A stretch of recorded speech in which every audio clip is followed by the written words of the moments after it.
Hello বন্ধুরা, কেমন আছো তোমরা সকলে? আশা করি তোমরা সকলেই খুব ভালো আছো। আমিও ভালো আছি, কিন্তু এই যে একটু ঠান্ডা লেগে গেছে। ওয়েদার চেঞ্জের জন্য তো এটা হওয়ারই ছিল। আর আজকে আমি তোমাদেরকে নিয়ে যাচ্ছি এক অন্য জায়গায়। তোমরা তো জানোই আমি এখন সিমলা থেকেই ব্লগ করছি। তো আজকে আমি তোমাদেরকে নিয়ে যেতে চলেছি সিমলা থেকে মাসোবরাতে। সিমলা থেকে মাসোবরা 12 কিলোমিটার। যেতে দিনের বেলা লাগে 40 থেকে 45 মিনিট মতো। রাস্তা খুবই ভালো, হিমাচল প্রদেশের প্রত্যেকটা রাস্তা খুবই ভালো। আর পাবলিক ট্রান্সপোর্ট বলতে এখানে কিন্তু বাস আর প্রাইভেট, যাদের নিজস্ব প্রাইভেট কার আছে সেগুলোই, আর তুমি যে কার বুক করছো সেগুলো।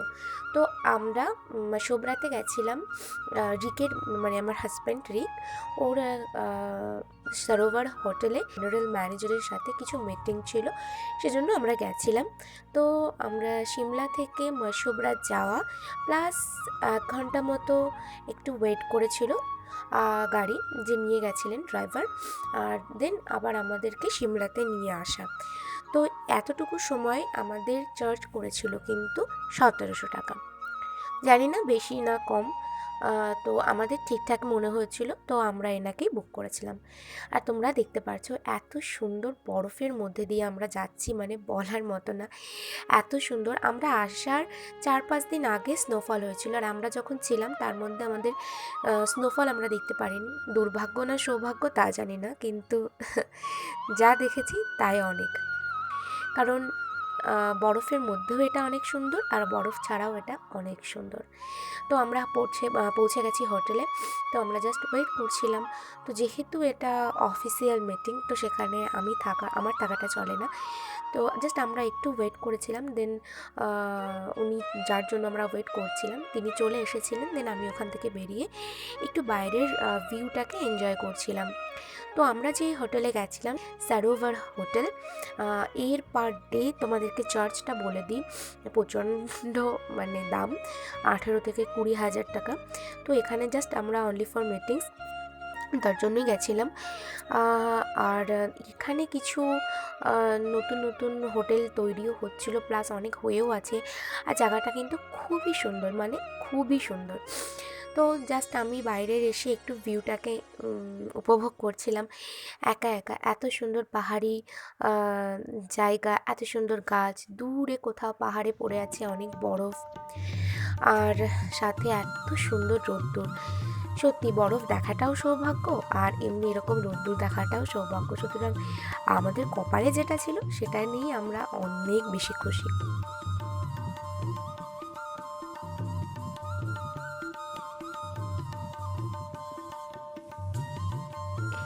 তো তোমরা দেখতেই পাচ্ছ দূরের দৃশ্যটা এতটা সুন্দর, মানে সত্যি মন ভরে গেছে। আমি মোটামুটি ওয়েট করেছিলাম আধা ঘন্টা মতো। তো আমি আধা ঘন্টা মতো আশেপাশে চারিদিকটা একটু ঘুরে দেখেছিলাম। একা একা গাড়িতে বসে থাকার চেয়ে এত সুন্দর পরিবেশে এসেছি, তো বাইরের দৃশ্যটাকে উপভোগ করাটাই আমার কাছে সব থেকে বেস্ট বলে মনে হয়েছে। তো রিক ভেতরে মিটিং করছিল, আর আমি একটু বাইরে উপভোগ করছিলাম। দেন মাসোবরা থেকে আমরা সিমলার উদ্দেশ্যে বেরিয়ে গেছিলাম, আবার রিটার্ন করেছিলাম। তো সিমলার উদ্দেশ্যে বেরিয়ে গেছিলাম ঠিকই, কিন্তু আমি তোমাদের সাথে আজকে সিমলার জাস্ট একটা দুটো জিনিসই শেয়ার করতে চাই। কারণ এর পরের যে নেক্সট ভিডিওটা তোমরা দেখবে, সেখানে সিমলার তোমরা আরও ডিটেলস জানতে পারবে, আর আমি সেখানে বলবো। আর এখন আমরা কিন্তু মাসোবরা থেকে সিমলাতে ফিরছি, আর আমরা অলরেডি সিমলাতে নেমে গেছি। এটা হচ্ছে সিমলার মেইন, যেখানে লিফটটা আছে না নিচের দিকে, সেই জায়গাটা। এখান থেকে কিছুটা হেঁটেই, এটা অ্যাকচুয়ালি বাস স্ট্যান্ডও বলা যায়। তো ব্যাস, মানে মেইন এটা হচ্ছে অ্যাকচুয়াল স্পট। তো এখান থেকে কিছুটা হেঁটে ডান দিকে গিয়ে লিফট ছিল। তো আমরা দুবার লিফটের চেঞ্জ করেছি। লিফট ভাড়া ছিল আই থিঙ্ক 10 টাকা, হ্যাঁ 10 টাকা, দুজনের 20 টাকা নিল। তো আমরা লিফটে যাব। তো তোমরা এখন এটাকে দেখতে থাকো কিভাবে আমরা লিফটে যাচ্ছি, এবং কিভাবে আমরা একটা থেকে আর একটা লিফট আমরা চেঞ্জ করলাম। দেন আমরা একদম ওপরে মল রোডে গিয়ে পৌঁছালাম।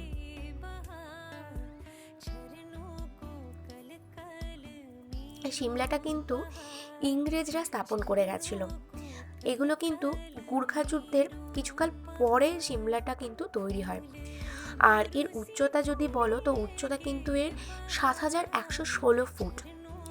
১৮৩০ সাল নাগাদ সিমলা ইংরেজদের প্রধান ঘাঁটিতে পরিণত হয়, আর ১৮৬৪ সালে এটি ব্রিটিশ ভারতের গ্রীষ্মকালীন রাজধানীতে কিন্তু পরিণত হয়।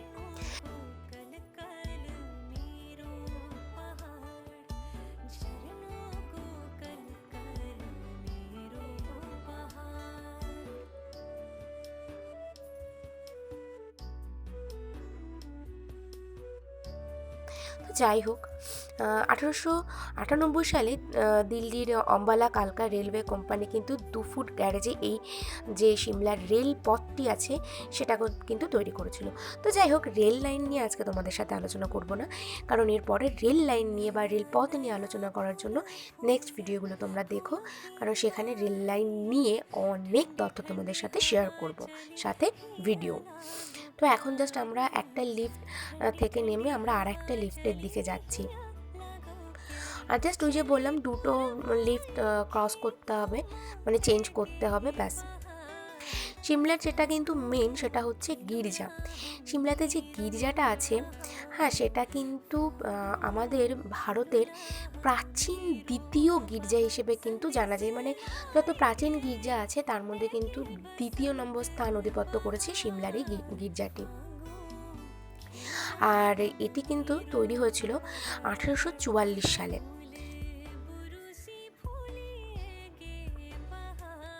তো আমরা এখন লিফটে যাব।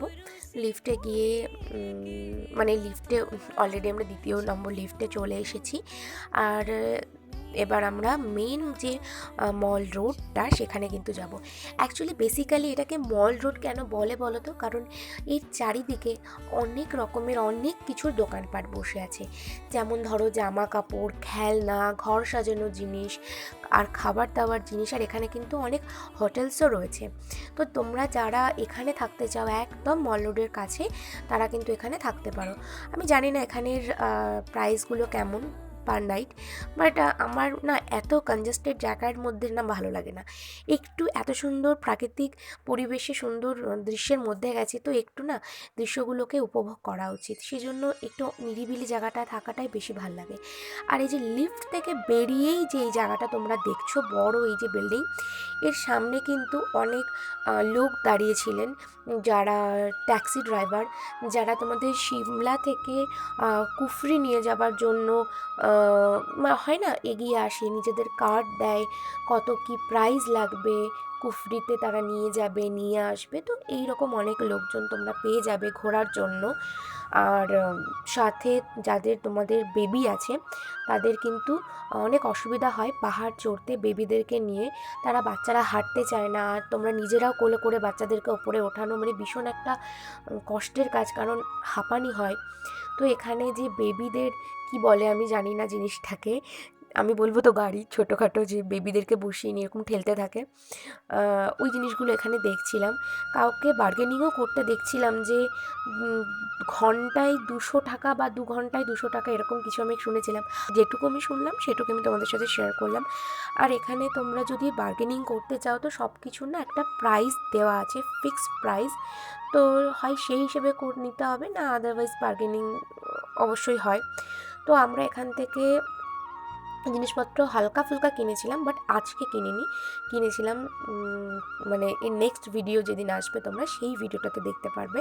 আর এখানে আমরা একটু ফটোশ্যুট করছিলাম। আর এটা কিন্তু অ্যাকচুয়ালি পোস্ট অফিস, আর আমার যতদূর মনে হলো এটা পোস্ট অফিস, আর সাথে কিন্তু এটা পুলিশ স্টেশন। তো আমরা অ্যাকচুয়ালি দুপুরে লাঞ্চের জন্য কিছু খুঁজছিলাম কি খাবো, তো আমাদের মাথায় হট করে ভূত চাপলো যে কেএফসি বা ডমিনোজের পিৎজা খাবো। তো জাস্ট আমরা ম্যাপে সেটাকেই সার্চ করতে করতে এগিয়ে যাচ্ছিলাম। তো পিৎজাটা মানে ডমিনোজ পেয়েছি, বাট কেএফসি এখানে পাইনি। তো কিছুটা এগিয়ে গিয়ে তোমাদের যে এই যে তোমরা জায়গাটা দেখতে পারছো, এরই কিন্তু অপোজিট সাইডে তোমরা ডমিনোজের দোকানটা কিন্তু পেয়ে যাবে। মানে অত অত বেশি নেই এখানে, খুবই কম ডমিনোজ আছে দেখলাম, কেএফসি, ডমিনোজ। তো মেইন যেই স্পটটা, এই জায়গাটাতে কিন্তু তোমরা পেয়ে যাবে এর ঠিক অপোজিট সাইডে। তো আমরা ডমিনোজ অর্ডার করে দিয়ে একটু আমরা ওয়েট করছিলাম আর চারিদিকটা একটু ঘোরাফেরা করছিলাম। তো এটা কিন্তু বেসিক্যালি একটা পুলিশ স্টেশন, আর এখানে অনেক পুলিশও ঘোরাফেরা করছিল, আর যারা উইদাউট মাস্কে ঘোরাফেরা করছিল তাদেরকে কিন্তু বলছিলেন যে আপনারা আপনাদের মাস্কটা পরুন। তো তোমরাও যখন যাবে এখানে ঘুরতে, এখানে কেন, যেখানেই যাও না কেন এখন ঘুরতে, অবশ্যই কিন্তু মাস্কটাকে পরেই থাকবে, কারণ ওটা বেশি ইম্পর্টেন্ট। তো ব্যাস আমরা জায়গাটাকে একটু বেশি এনজয় করছিলাম। আর এই যে তোমরা দূরে যে পাহাড়টা দেখছো, ওখানে আছে মন্দির আছে ওখানে। তো ওখানে যেতে গেলে তোমাদেরকে কিন্তু রোপওয়েতে করে যেতে হবে, আর এখানে পার হেড রোপওয়ে 500 টাকা পার হেড। তো আমরা যতদূর শুনেছিলাম 500 টাকা পার হেড। তো ব্যাস আমরা এখানে ডমিনোজের জন্য ওয়েট করছি, এবার আমরা ডমিনোজেরটাকে কালেক্ট করবো, দেন আমরা বাড়ি যাব। আজকে কিন্তু আমরা যাইনি চার্চে, কারণ আমাদের কাছে অতটাও আর সময় ছিল না যে চার্চে গিয়ে ঘুরে দেন আসবো, আর আমরা একদম সকালবেলা বেরিয়েছিলাম। তোমরা আগের যে ভিডিওটা দেখেছো সেই ভিডিওটাতে কিন্তু আমাদের এই আজকের দিনে সকালবেলাটা দেখিয়েছি, আর এখন আমরা তোমাদের সাথে শেয়ার করছি বিকেলবেলাটা। তো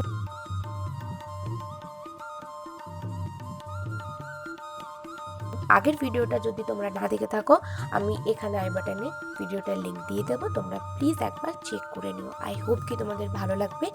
বেশ সকালে সিমলা ঘুরতে কেমন লাগে, বা সকালে সিমলার ভিউটা কেমন লাগে, আর কোথায় তোমরা সকালের ব্রেকফাস্ট পাবে, হ্যাঁ সেই বিষয়েও কিন্তু কিছু দেওয়া আছে। আর এই যে দূরে তোমরা যে দেখছো, এটাই হচ্ছে সেই জায়গা, মন্দির। এখানে হনুমানজির ভীষণ বড় একটা মূর্তি পর্যন্ত আছে। তো চার্চে আমরা যাচ্ছি না, চার্চে এর থেকে ওপরে, এই যে দূরে তোমরা দেখলে ওপরে চার্চ, আর আমরা এবার ডাউনে চলে যাচ্ছি। এবার আমরা যাব ঘরে, কারণ অলরেডি বিকেল 5টা প্রায় বেজে গেছে, আর আমরা আমাদের লাঞ্চে এখনও কিচ্ছু করিনি।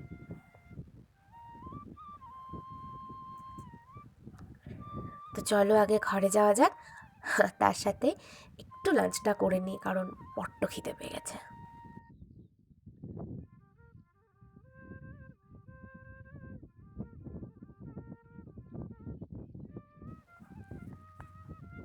আর এই যে এখন দেখছো তোমরা আমার হাতে জুতো, খালি পায়ে মোজা পরে হাঁটছি, আর অনেক লোক আমার দিকে তাকিয়েছিল, বাট আই ডোন্ট কেয়ার।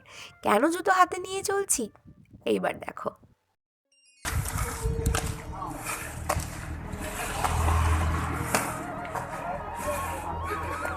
আরাম লাগছে, পায়ের নিচে ছোট ছোট কাকড়গুলো বাজছে, পায়ের যা ব্যথা সব চলে যাচ্ছে।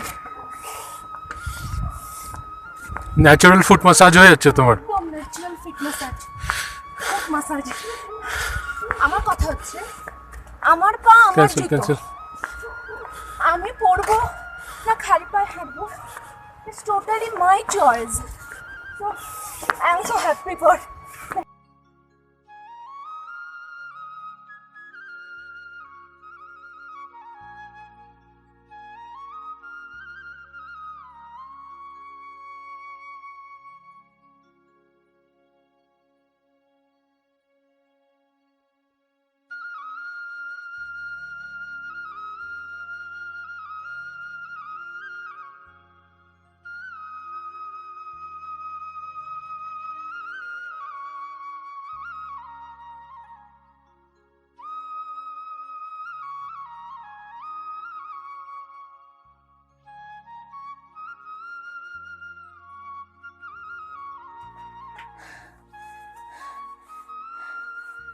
রুমে কত আলো না, ওয়াও।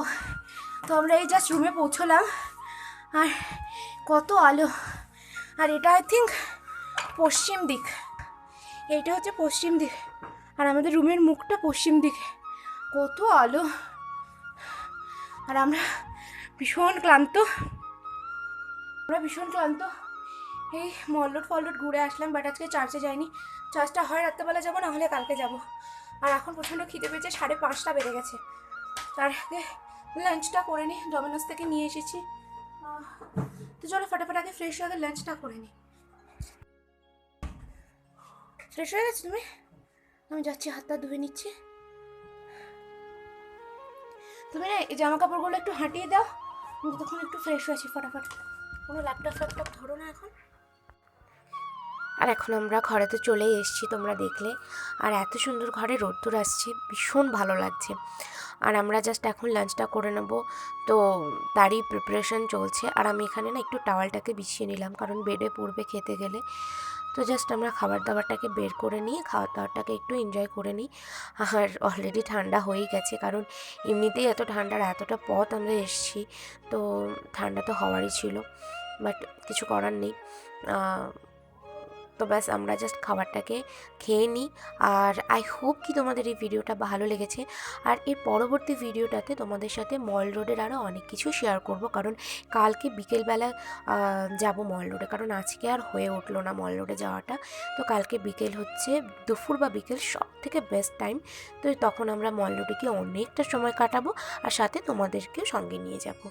তো যদি ভিডিওটা ভালো লেগে থাকে একটা লাইক কিন্তু অবশ্যই করো। আর চ্যানেলটাকে সাবস্ক্রাইব এখনও না করে থাকলে একটু সাবস্ক্রাইব করে দিও, যাতে পরবর্তী ভিডিওগুলোর নোটিফিকেশন তোমাদের কাছে খুব ভালোভাবে তাড়াতাড়ি পৌঁছে যায়। তো সবাই সুস্থ থেকো, ভালো থেকো, সাবধানে থেকো। আজকের মতন এ পর্যন্তই, দেখা হচ্ছে নেক্সট ভিডিওতে। টাটা।